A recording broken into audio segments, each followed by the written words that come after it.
I'm Sierra Wagner from This Is Home Today with national bestseller Jack Canfield. Thanks for talking with us today. My pleasure. Thanks for having me.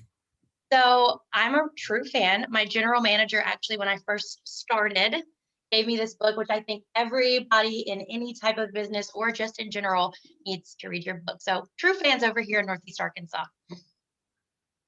Well, thank you. I'm glad. The Success Principles is a book that literally I tried to put everything I learned over 30 years of studying success into one book. So if you only read one book in your whole life and you could want to be successful no matter what it is, if you read the Success Principles, how to get from where you are to where you want to be, you'd be able to do that. Right. So you're a best-selling author. You have written many books for adults, but now you've delved into the children's book world. Why did you decide to do that? And can you tell us about this book? Sure. We wrote this book called I Can't Believe in Myself. I'm really excited about it. And it started because a woman who's a friend of mine took one of my workshops, went home, and wanted to teach her kids. One of the things we did was learn how to replace the words I can't with I can. And so she said, I didn't want to just tell them because little kids don't listen. I wanted to create a story so they'd be involved in it. And so she wrote the first draft of this and then asked me if I would take it and work with her to turn it into a children's book. I said yes. Put a lot of activities that parents can do with children in the back of the book as well. And the story is about a little girl named Molly. She's in the second grade, and she has to go and she's going to be the star of the day and do show and tell. And she totally feels she can't do it. I can't stand up in front of the class and talk. And so she does everything she can to get out of it. But she starts noticing all the other kids are going, I can't tie my shoes. I can't climb on the monkey bars. I can't swing by myself. Even the teacher says, I can't get through the morning without my cup of coffee. And so she begins to develop a concept for her show and tell about how to destroy the I can'ts and replace them with I can. It's a beautiful story with great illustrations. I would say it's really appropriate for anywhere from age 4 up to about age 10.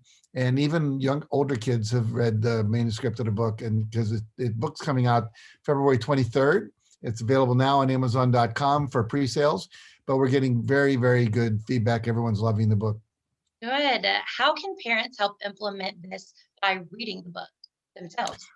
Well, first of all, there's a wonderful study done by a guy who wrote a book called the Read Aloud Handbook. And he said, if you read aloud to your kids every day for 20 days, everything you want for them happens. They stay in school longer. They go to higher degrees of education. Their marriages last longer.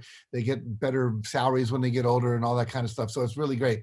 And you can read this to your children. And I think most books now that have messages, which this does, you want to read them 4, 5, 6 times over the course of a month. A lot of times the kids will want to see it again because the illustrations are kind of cool. And basically, then there's some activities, like we have a thing called the I Can't Funeral, where the kids write down all their I can'ts, and then we literally bury them in the backyard. Not so much now with the snow. We can we can burn them up in the fireplace, or shred them up, tear them up, whatever. But then we have a eulogy in the book about how I Can't has been around for a long time, but now he's replaced by his cousins I Can and I Will, and I'll try, etc. So it's very cute, and it's very symbolic. When kids go through rituals, it really makes a huge difference in terms of their subconscious beliefs about things. Right. I really think it's great that you're coming out with it now because COVID-19 gave a lot of can'ts to the entire world. So it's Yeah. a pretty great time for you to come out with something that says, hey, we can. Yeah, the kids are frustrated. They can't go to school. They can't meet with their friends. They can't play outside. They can't, play without a mask. They can't get close to each other. They have to social distance. So it's very, very challenging for kids. And so this helps them realize that even though there's a lot of things you can't do, there are many things you can do. One of my favorite stories is about a guy named W. Mitchell who was burned over 3/4 of his body when he had a motorcycle accident, including all his hands ended up like this, no fingers. And he said, I can't play piano. I can't eat with chopsticks. There's a lot of things I can't do, but there's tens of thousands of things I still can do. I'm going to focus on what I can do instead of what I can't do. Right. Here at KJMB, we're doing something called KJMB Super Kids. And I think that your book is definitely having many traits of people and kids that are super kids. And so if you could take one exercise from the workbook portion that would really help a kid to be a super kid, which one would that be? Well, I'd say start with the I Can't Funeral, get rid of their I Can'ts. And then I would say have them make a list of all the things they want to do.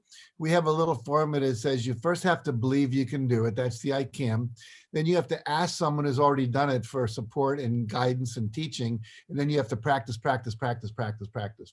You know, we tell a story about a girl who couldn't do a cartwheel, thought she couldn't do it.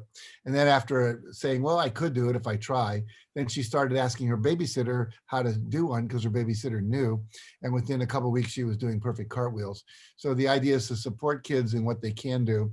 And I would say one last thing too for parents, take 2 pictures of your kids, one of them with the family, everyone loving them, and one with them doing something they're really good at, and frame those pictures, put them in their bedroom. So every night when they're going to bed, they see I'm lovable and I'm capable.